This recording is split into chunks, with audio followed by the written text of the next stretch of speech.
Hey guys, I'm Salvador and welcome back to another video. Today I'm going to be going through the top 5 mistakes that new sneakerheads make in 2020. Now these are mistakes that I personally have made in the past when I just started getting into sneakers, and if I knew these tips before, it would have helped me a lot. So without further ado, if you enjoyed, please leave a like and please subscribe down below and comment down if any of these tips can help you guys in the future. So now starting off with tip number 1, that's lowballing and actually flaking on sneaker deals. I'm going to elaborate on these. Now flaking is actually one of the most disrespectful things that you can encounter as a sneaker reseller. Basically what that means is that you arrange for a deal to happen, but then last minute you cancel and then you just back out of the deal.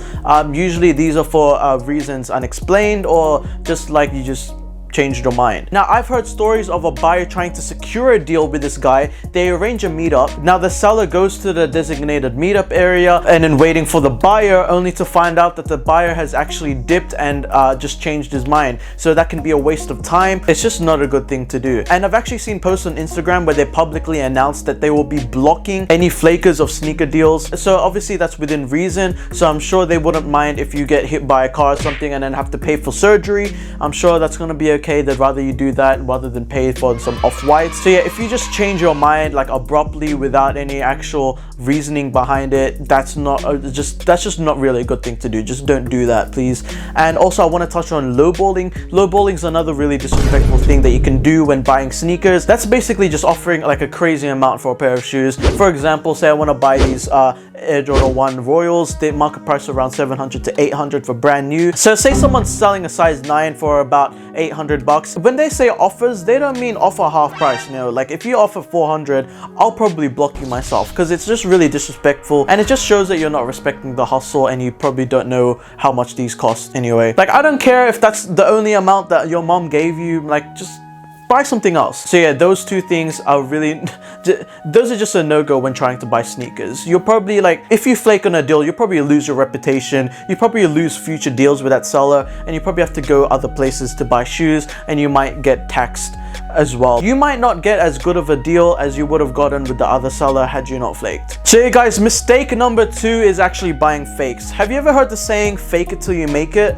I really just don't recommend that in 2020. Now I know fakes are getting unbelievably close to the original, but that does not mean it's right to do. Like, you know, if you can't afford it, don't pretend like you can afford it just to impress other people. Now I know it's super hard to take in, so yeah guys, you're better off getting an original shoe. Doesn't matter what type of sneaker it is. It might be a Stan Smith, might be a pair of Air Jordan 1 mids. That's always better off than getting a fake pair of shoes just to look the part. One thing, it says a lot about your character that you actually care what people think just to buy those fake shoes.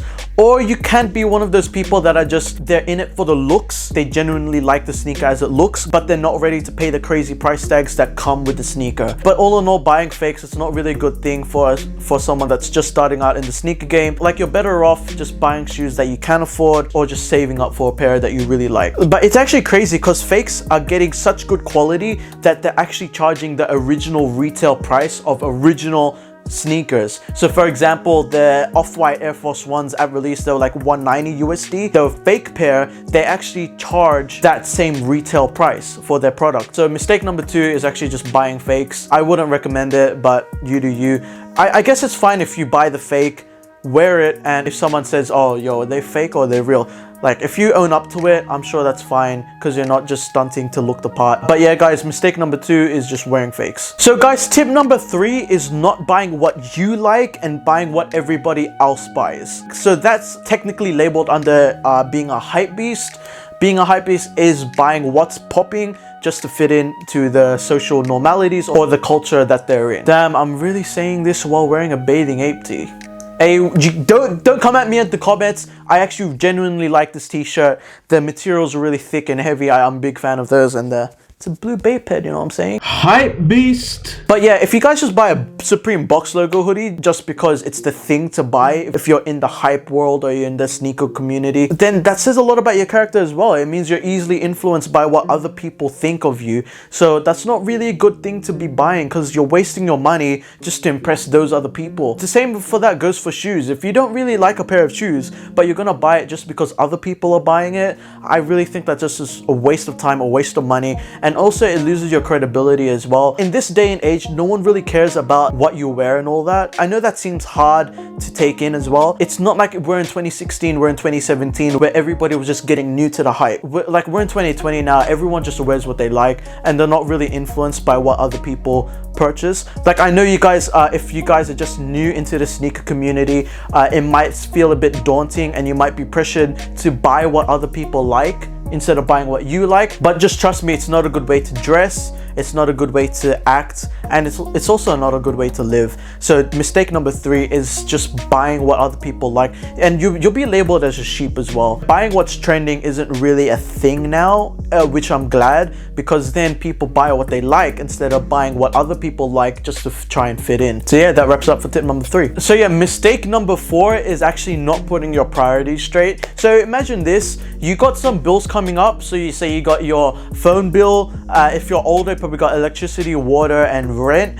Imagine you got all of those bills, and then when the time comes to actually pay those bills, you don't have any money because you just spent all of it on the new releases, like I don't know, some Off-Whites or some Jordan 1s, and that's not really a good decision to make. So one, you're gonna have a pair of shoes that you technically can't afford because you just spent all of your money on it, and then 2, you don't have any money to buy the things that actually really matter, like food, water, and necessities like gas or whatever you need to pay for. And then buying shoes that you can't afford, it actually starts to get into your lifestyle. So say your 3 meals a day consist of ramen, instant ramen, and like water. Like, if that's your lifestyle, you gotta really set your priorities straight. Like, what's really important to you? Like, do you want the shoes, or do you want an actual decent lifestyle to live in? Like, just setting your priorities straight and understanding what's important to you is really good practice for the future. And yeah, also, if you spend all your money on the shoes and you don't have any money to buy for the clothes, it says a lot about your outfit as well. Like, you're not gonna get that many swag points if all of your clothes are from Big W, but you got a pair of Off-Whites. Like, it doesn't really match the vibe of your overall outfit, and people might pick up on that vibe, and you won't get enough points on the drip meter for that one. So mistake number 4 is not getting your priorities straight and just overpaying on what you can't afford. Like, you're better off just having like a balanced outfit. Like, instead of getting the Off-White Chicago ones, you might want to get the normal OG Chicago ones. Then now you have enough money to either pay for things that matter, or to buy, or to level up your own clothes. You might want to buy a new like hoodie, or you might want to buy some new pieces for your wardrobe that actually will better complement those sneakers now that you downgraded. Now, the last mistake that I'm going to be talking to you guys about is mistake number 5, and that's not paying through goods and services when you're buying a pair of sneakers. Now, the big problem with this one is that if you pay through friends and family, or pay through bank transfer to someone that is not technically trusted, or you don't know them personally. So the problem with this one is that you're not actually protected.